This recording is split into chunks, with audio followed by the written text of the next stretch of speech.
Tenho o prazer de dividir o nosso primeiro podcast de sono com a doutora Adriana Camargo. Adriana Camargo é médica cardiologista, mestre em Ciências da Saúde pela Universidade Federal de Goiás e pesquisadora também pela Universidade Federal de Goiás.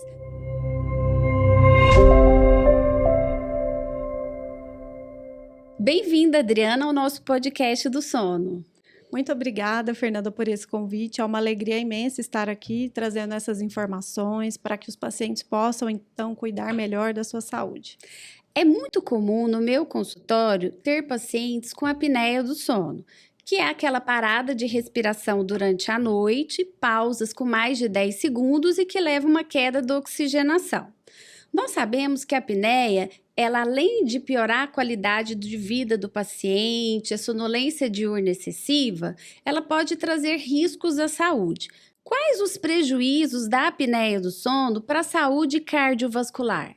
Então, a apneia obstrutiva do sono, ela está relacionada com o risco aumentado do desenvolvimento de diversas doenças, como hipertensão arterial, aumento do risco, então, de doença arterial coronariana, infarto do miocárdio, o AVC, né, que é popularmente conhecido como derrame. Pacientes também podem desenvolver arritmia cardíaca, como a fibrilação atrial, arritmias como pausas, que demandam até a necessidade de utilizar um marca-passo. Então, está relacionado a essas diversas doenças. E quais os fatores de risco para a apneia do sono? Então, os principais fatores de risco para a apneia do sono são também os principais fatores de risco para as doenças cardiovasculares. Dentre eles, nós temos, então, a obesidade, como eu diria assim, um dos fatores bem importantes, o sedentarismo, o tabagismo, consumo excessivo de álcool e as próprias doenças, como, por exemplo, hipertensão, o diabetes, também podem levar ao desenvolvimento, então, da apneia do sono. Adriana, quando que você solicita o exame do sono, a polissonografia, para o seu paciente? Sim, essa pergunta é muito importante. E o exame, ele é solicitado, então, dentro do consultório do cardiologista em diversas situações. Quando nós temos, então, um paciente que tem hipertensão arterial, e nós estamos realizando esse acompanhamento, e esse paciente, apesar de estar utilizando várias classes de medicamentos, que é o que a gente define como uma hipertensão arterial resistente, ele não apresenta um bom controle da pressão. Então, a gente tem que investigar a apneia do sono como uma possível causa desse mau controle. Além disso, quando o paciente realiza o exame, o mapa de 24 horas, quando ele tem o descenso noturno atenuado ou ausente, porque o que é esperado? Quando o paciente dorme, é esperado que essa pressão, durante o sono, que ela fique mais baixa do que a pressão quando ele está na vigília, acordado, realizando as suas atividades. Se esse descenso, essa queda da pressão não acontece, isso então vai levantar a suspeita de que esse paciente pode ter, então, a apneia do sono. Pacientes que também apresentam arritmias, como a fibrilação atrial, apresentam pausas e principalmente quando apresentam uma grande quantidade de arritmias no período noturno, extrasístoles ou mesmo taquicardias, também merecem essa investigação detalhada. Pacientes que tiveram AVC, derrame, que hoje nós temos várias evidências científicas mostrando, né, então, que se o paciente já teve um primeiro episódio e ele tem apneia do sono, aumenta o risco de recorrência desse evento novamente.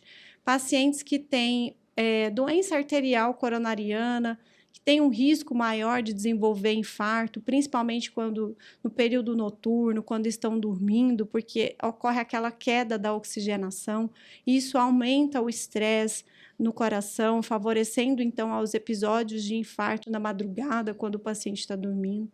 Pacientes que têm a doença do coração inchado e fraco, que é a insuficiência cardíaca, porque para que esse coração funcione, o coração, o músculo cardíaco, ele precisa, então, de quantidades adequadas de oxigênio. Então, essa doença, que é a síndrome da apneia obstrutiva do sono, ela prejudica também, né, aumentando mais o risco de morbimortalidade desses pacientes que têm insuficiência cardíaca.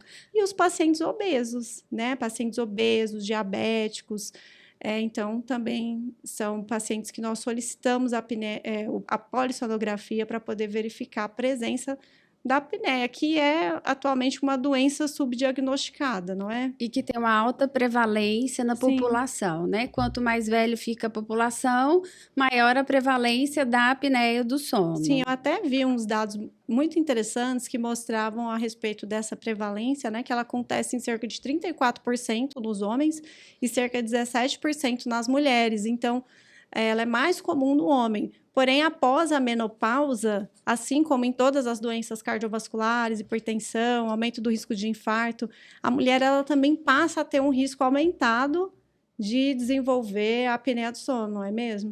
E por que é pós a menopausa? O que a gente poderia falar para as pessoas, né? Por que esse risco aumenta após a menopausa? Porque os hormônios femininos, né, o estrogênio, ele funciona então como um protetor do coração, né? Então, quando ocorre a queda desses hormônios, a mulher ela fica mais susceptível então a processos de inflamação crônica, né, de estresse oxidativo, disfunção endotelial, um aumento da rigidez das artérias e tudo isso vai então culminar com maior risco de doenças cardiovasculares no futuro. Você, como médica cardiologista, você tem um diferencial porque você faz avaliação do envelhecimento arterial, da rigidez arterial. Explica pra gente como que essa avaliação é feita. Certo. A rigidez arterial, ela é um biomarcador de uma condição conhecida como envelhecimento vascular. Então, veja bem, nós temos três características de envelhecimento vascular diferentes. Nós temos um extremo, que é o extremo da doença, o patológico, que é o envelhecimento vascular acelerado, que é quando as artérias dos pacientes ficam muito rígidas, tem essa rigidez aumentada. E quando a gente realiza o exame no consultório, a gente está vendo que a idade das artérias ela supera a idade cronológica desse paciente. Então, é como se o vaso, a artéria, fosse mais velha, né? E qual que é o risco para as pessoas que têm o envelhecimento vascular acelerado? Elas podem desenvolver em idades mais precoces do que o habitual, hipertensão arterial, doenças cardiovasculares, infarto, AVC e mortes por causas cardíacas em idades mais jovens. Então, nós temos o esperado, que seria o paciente que tem um envelhecimento vascular saudável, e no outro extremo nós temos o que a gente chama de supernova. São aqueles indivíduos que têm as artérias muito mais jovens do que a sua idade cronológica, que são aqueles indivíduos que atualmente habitam ali nas blue zones, né? Que são os indivíduos centenários, chegam aos 100 anos sem desenvolver hipertensão ou qualquer outra doença, que são alvos de estudos, né? Então, diversos são os fatores de risco que levam a esse envelhecimento acelerado das artérias. Dentre eles, a hipertensão é um deles, e a apneia do sono também contribui, porque ela vai, então, aumentar o processo inflamatório crônico, e é essa exposição à inflamação crônica de baixo grau, por muito tempo, que vai danificando a parede do vaso, destruindo as fibras elásticas, aumentando a deposição de colágeno, cálcio, fazendo com que essa artéria fique, então, cada vez mais endurecida. Então, por isso que tratar também a apneia do sono é uma forma de que a gente consiga controlar esse processo e manter as artérias mais jovens. A apneia do sono, a gente sabe que o melhor tratamento é o CPAP. E o CPAP é aquele aparelho que manda uma pressão de ar, uma pressão positiva para a via aérea superior através de uma máscara e vai abrir a via aérea durante o sono. Então, o CPAP, ele não deixa o paciente parar de respirar, não deixa a oxigenação cair e não deixa roncar, porque o ronco, ele é um sinal da apneia.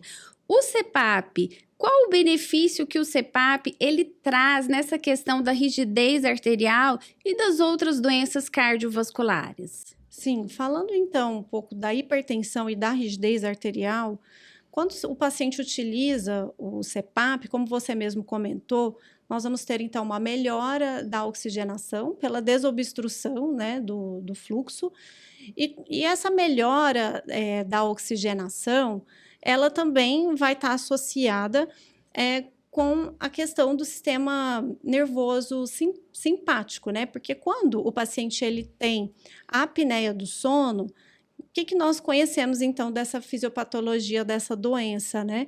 o sistema nervoso simpático ele vai ficar muito ativado e o parasimpático ele não está tão ativado. Então, dessa forma, pacientes que têm apneia do sono, sendo ativados pelo simpático, vão ter um aumento da pressão arterial, aumento da frequência cardíaca, aumento do débito cardíaco, gerando todo esse estresse no coração. Então, quando nós utilizamos o CPAP, a gente tem exatamente o contrário. Né? Então, a gente tem uma maior ativação do sistema parasimpático, a frequência cardíaca fica mais controlada, tem um melhor controle pressórico.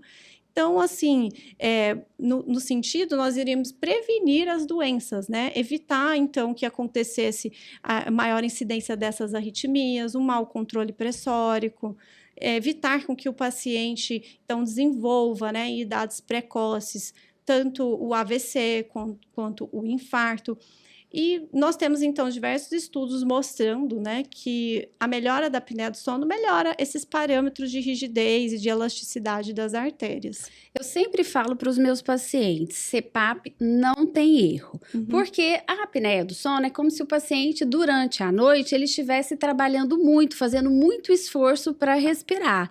E quando ele usa o CPAP, o coração dele vai descansar, ele não precisa fazer tanto esforço. E aí, no outro dia, ele acorda descansado, ele tem um sono reparador, ele tem uma oxigenação dentro da normalidade, a gente consegue manter a saturação dentro da normalidade, então não falta oxigênio para o cérebro, para o coração. Então, a pessoa ela tem mais disposição, tanto física quanto mental.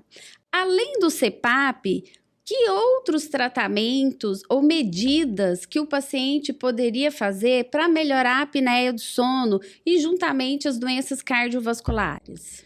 Então, para quem tem obesidade, é fundamental que esse paciente, então, juntamente com o seu médico, cardiologista, endocrinologista, desenvolva, então, estratégias para perda de peso, né? Que vai envolver desde a alimentação adequada, a prática de exercícios físicos e medicações que hoje podem ser utilizadas. Hoje nós temos, então, diversas medicações seguras, né? Para a parte do coração, que podem ser utilizadas, que vão auxiliar na perda de peso, além daqueles casos em que a cirurgia bariátrica também pode ser indicada. O exercício físico também é fundamental, né? Então, o paciente ele tem que praticar atividade física e o recomendado pelas nossas diretrizes são 150 minutos ali distribuídos por semana de atividade aeróbica com exercícios resistidos, que são exercícios de musculação. Cessar o tabagismo também é algo muito importante. Moderar ou mesmo evitar o consumo de bebidas alcoólicas é algo que também é importante. Além da alimentação saudável, né? Então, diminuir o consumo de açúcar, de gorduras saturadas, aumentar o consumo das frutas, verduras, fibras, evitar principalmente o consumo de alimentos ultraprocessados, né? Que são aqueles alimentos tipo refrigerante, macarrão instantâneo, bolacha recheada, os embutidos, salsicha, isso. Porque tudo isso tem muito sódio, muita gordura saturada. Então, ao mesmo tempo em que essas estratégias elas são eficazes para o controle da apneia do sono, elas também são eficazes para o controle de outras doenças cardiovasculares, né? Em relação ao uso do energético, a gente sabe que o energético é um estimulante que hoje as pessoas usam muito, tanto jovens como pessoas mais velhas, para se manter acordado, para ficarem mais ativas, eles acham que vão ficar mais produtivas. Além desse prejuízo que traz no sono, quais os riscos do uso excessivo do energético para o coração? Então, o uso indiscriminado do energético, né, para o coração, ele deve ser evitado, porque ele vai, então, aumentar a incidência de picos pressóricos. Então, quem é hipertenso e faz uso de grandes quantidades de energético, essa pressão ela vai ficar mal controlada. E quando esse paciente está exposto a esses picos pressóricos, ele aumenta o risco de ter outros eventos cardiovasculares, como, por exemplo, o AVC, né? Pode vir ali devido também associado com um pico de pressão. Além disso, aumenta também o risco de incidência de arritmias, dentre elas a fibrilação atrial, né, que é uma arritmia que exige um tratamento adequado, então pode acontecer essas arritmias. Além disso, existe também relatos, né, de pacientes que podem também sofrer síncope, desmaio, mesmo diante desses quadros de taquicardia. Então, é algo que realmente precisa ser evitado, porque o consumo excessivo pode trazer esses malefícios, né? Então, o paciente, ele paga um preço muito caro, né, a fim de se manter produtivo, enquanto o que ele deveria fazer realmente seria olhar para si mesmo, olhar para a sua rotina, verificar se a sua alimentação está adequada, praticar atividade física, ter boas horas de sono, né? É sempre importante a gente frisar para o paciente que a gente precisa ter um tempo adequado de sono, porque hoje, com a vida produtiva, com a internet, com tantas informações, as pessoas não têm mais um tempo de sono. 24 Sim. horas ficou muito pouco, são 7 dias por semana produzindo, chegam em casa tarde, aí vão para o celular, para a internet, e aí o tempo para descansar, ele fica restrito, e dormir pouco, também nós sabemos que isso prejudica muito a saúde. Também aumenta o risco de desenvolver as doenças cardiovasculares, não só a questão da apneia do sono. Então, é muito importante que as pessoas tenham hábitos saudáveis de vida. Faça uma boa higiene do sono, com horário regular para deitar e acordar todos os dias. Tenha um ambiente adequado para dormir. Evitar esse excesso, né, das bebidas cafeinadas, os estimulantes, que isso atrapalha muito o sono. E é muito importante também para a gente falar para o nosso paciente que o CPAP, ele tem que usar todos os dias, não é só de vez em quando, e durante a noite toda. Se você levanta, vai ao banheiro, volta, tem que colocar o CPAP. CPAP tem que usar mais do que 6 horas por noite. Quanto mais o paciente usar, mais benefício para a sua saúde. E eu reforço exatamente essa brilhante informação que você acabou de dizer, que realmente as evidências mostram exatamente isso, né? Que o benefício da prevenção das complicações cardiovasculares da apneia do sono, ela está totalmente relacionada com o número de horas. Então, aqueles pacientes que usaram menos de 4 horas de CPAP por dia não tiveram esses benefícios, né? De prevenir infarto, de prevenir AVC, de prevenir morte súbita por causas cardíacas, arritmia, aumento da pressão. Então, é muito importante, né, que o paciente, frente a uma dificuldade de adaptação desse aparelho, procure o seu médico do sono, porque existem recursos que podem ser utilizados para melhorar essa adaptação, esse incômodo, né, que muitos relatam, e que ele possa, sim, né, fazer uso da forma correta desse tratamento que é tão importante. É muito importante, né, ter um ajuste adequado da pressão do CPAP, que ele manda uma pressão de ar. Então, essa pressão adequada, ela vai evitar que o paciente tenha eventos respiratórios, então ele vai acordar muito melhor no outro dia. A máscara, que a gente chama de interface, que essa máscara, ela seja confortável, porque se você usa uma máscara que não está adequada no seu rosto, que ela machuca, aí o paciente acaba abandonando o tratamento. Eu sempre comparo o CPAP com óculos. Eu falo, gente, você tem uma lente boa, mas a sua armação tá ruim, tá pesada, né, tá quebrada, você não vai conseguir usar a sua lente. O CPAP é a mesma coisa. A máscara, ela é super importante, a higienização do CPAP, os cuidados do CPAP, porque nós temos uma grande capacidade de adaptação. E eu falo que o CPAP, usar o CPAP é aceitação. Sim. Então, o paciente de apneia do sono, ele tem que aceitar o uso do CPAP, porque quando a gente aceita o tratamento, esse tratamento ele flui muito melhor e você colhe bem resultados muito melhores, né? Sim, isso é muito importante, né? Que hoje na cardiologia, algo que a gente tem discutido muito é realmente a adesão do paciente ao tratamento, né? E nós utilizamos, assim, vários pilares para poder engajar o paciente nessa melhor adesão, que primeiro seria ele entender essa doença, né, que ele tem, no caso da apneia do sono, entender quais são os riscos, né, quando eu tenho essa apneia, que como a gente já explicou muito bem, sobre essas consequências, né, de doenças cardiovasculares, entender qual que é o tratamento e principalmente entender que os benefícios do tratamento superam os riscos, né, que no caso seria um desconforto, né, que ele teria. E algo que também é muito importante é envolver também toda a família, né, assim, no tratamento, né, assim, no caso, o casal, né, que é quem vai estar ali dormindo junto com o outro aparelho. Então, é muito importante também que exista esse apoio, né, dentro da família, porque aí as chances de sucesso do tratamento são bem maiores. É o apoio familiar, o estímulo, né? E casal que envelhece junto, usa CPAP junto também. Tenho vários pacientes, né, que vão envelhecendo juntos e estão usando o CPAP, porque com a idade é muito comum, não é normal, mas é muito comum ter apneia do sono. Sim. E aí, você tratar a apneia é você envelhecer saudável, é você prevenir complicações na sua vida. E eu acho que hoje, com a nossa expectativa de vida aumentada, a gente tem que pensar em envelhecer com qualidade. Com anos livres de doença, né? Com Qualidade de com vida. autonomia, com Isso. menos medicação, porque o mais importante no seu envelhecimento é você preservar sua memória, é você ter autonomia, questão de ir e vir, você tomar as suas decisões. Isso é fundamental no envelhecimento, você ter um envelhecimento saudável. E para isso a gente tem que prevenir as complicações. Exatamente. Porque quando você vai só tratar, você acaba tendo vários prejuízos.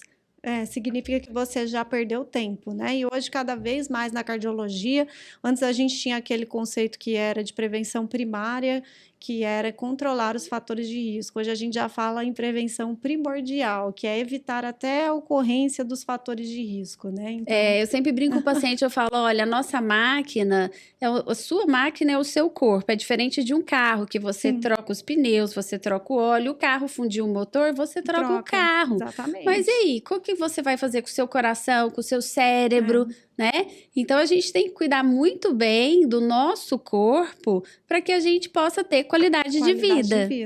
Com certeza. Fica aí essa mensagem tão importante. Adriana, eu agradeço muito a sua participação no nosso primeiro Pod Sono. Nós chegamos ao final desse episódio e gostaria de falar que a doutora Adriana Camargo é médica cardiologista e também colaboradora do nosso Instituto do Sono de Goiânia, atendendo e cuidando da saúde dos nossos pacientes.